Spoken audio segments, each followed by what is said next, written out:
The ideologues in the Senate want to turn what the Founding Fathers called the cooling saucer of democracy into the rubber stamp of dictatorship. They want to make this country into a banana republic, where if you don't get your way, you change the rules. Are we going to let them? No!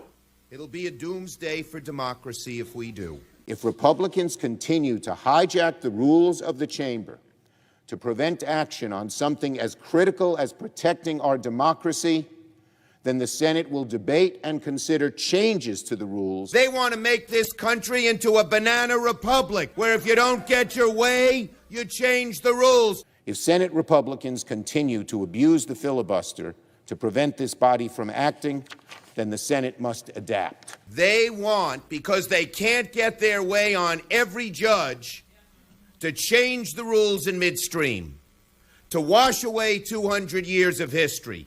Over the course of history, Mr. President, the Senate has debated voting rights many times and done what was necessary to take action.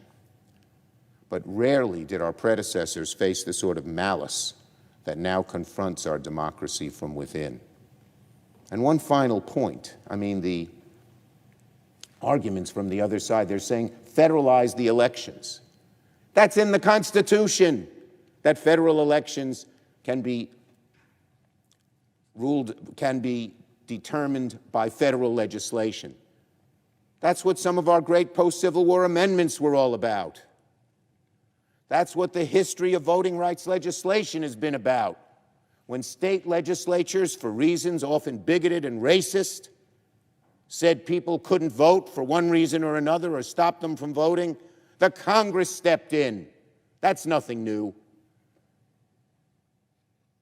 It's unbelievable, the arguments they come up with. Just totally false. Totally false. So as we hold this debate, I ask my colleagues to consider this question. If the right to vote is the cornerstone of our democracy, then how can we Democrats permit a situation in which Republicans can pass voter suppression laws at the state level with only a simple majority vote? To downplay the threat against our democracy is dangerous. Dangerous.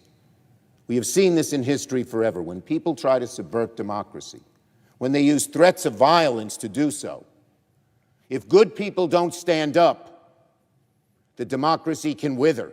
We cannot let that happen to our wonderful country.